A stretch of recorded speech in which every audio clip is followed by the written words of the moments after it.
इसको हमने कभी पहले देखा नहीं, लेकिन एक तो बुलावा भेजा नहीं, अगर अभी कहेंगे कि हमने तुम्हें पहचाना नहीं सो ये और गुस्साए जाएगी। सो मैया ने कहा कि अच्छा बहना तू बैठ, हम तेरे लिए कुछ व्यवस्था करते हैं। अभी लाला को पालने में डाल दिए हैं, अभी तुझको कुछ जरा जलपान कराते हैं, फिर तुमसे हम बात करते हैं। मैया तो अंदर चली गई, पूतना सीधे भगवान के पास आ गई। जब भगवान के पास आई, भगवान ने नेत्र को बंद कर लिया। संतों ने प्रश्न किया कि भाई भगवान ने नेत्र क्यों बंद किए? भगवान ने नेत्र इसलिए बंद कर लेते हैं कि भगवान का भी मात्र 3 माह ही व्यतीत हुआ है। भगवान सोच रहे हैं कि हे प्रभु, इस ब्रज भूमि में हम माखन मिश्री का स्वाद लेने आए थे, ये मौसी जी जहर लेकर के सबसे पहले पहुंच गए। एक संत ने कहा कि नहीं भाई ऐसा नहीं है, भगवान ने आंख इसलिए बंद किया कि वो अपने इष्ट आराध्य अपने गुरुदेव भोलेनाथ का स्मरण कर रहे हैं कि बाबा हमें तो माखन मिश्री खाना है, इस ब्रज का ब्रजरज का आनंद लेना है, ये विष आप ही संभाल सकते हो, इसलिए हे भोले बाबा आप आओ। हम तो आए थे माखन मिश्री का स्वाद लेने के लिए, मौसी जी जहर लेके आई हैं। सो भगवान मानो आंख बंद करके अपने इष्ट आराध्य भोले बाबा का स्मरण करते हैं। एक संत ने कहा कि नहीं, भगवान ने इसलिए आंख बंद किया कि भगवान है मायापति और ये पूतना कौन है? मायावती।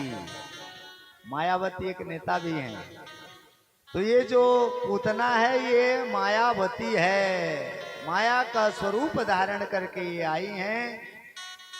इसलिए भगवान ने आंख बंद कर लिया कि अगर कहीं मेरे नेत्र से इसके नयनाचार हुए और ये अपने असली रूप में आ जाएगी, इसलिए कि मायापति के सामने मायावती की एक चलने वाली नहीं है, और ये कहीं अपने असली रूप में आ गई तो अभी ही ब्रज में भगदड़ मचेगी, ना जाने कितने ब्रजवासी मारे जाएंगे। सो भगवान ने नेत्रों को बंद कर दिया।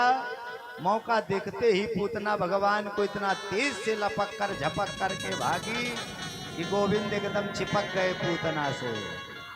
अब तो पूतना भगी चली जा रही है और गोविंद को स्तनपान कराने लगी।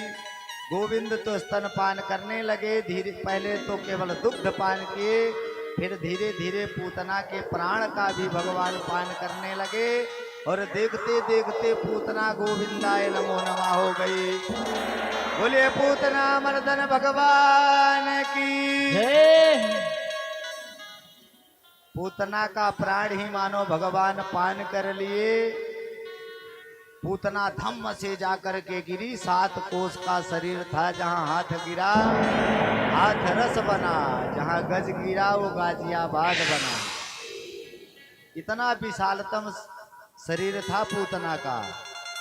पूतना एकदम मैदान में सीधा गिरी पड़ी है, मरी हुई, और गोविंद उसके पेट में नन्हे से 3 महीने के केहों केहों करके खेल रहे हैं।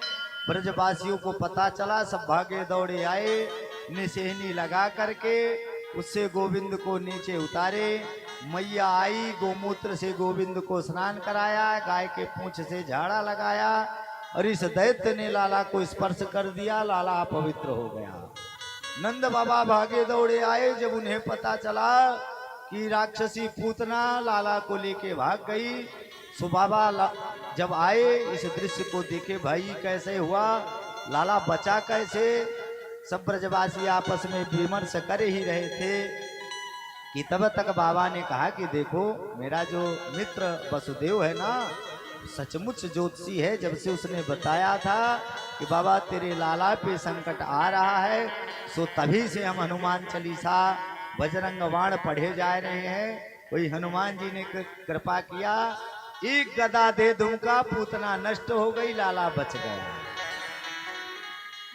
नंद बाबा तो यही सोचते हैं कि जो लाला है हमारा, ये केवल नन्हा सा लाला है।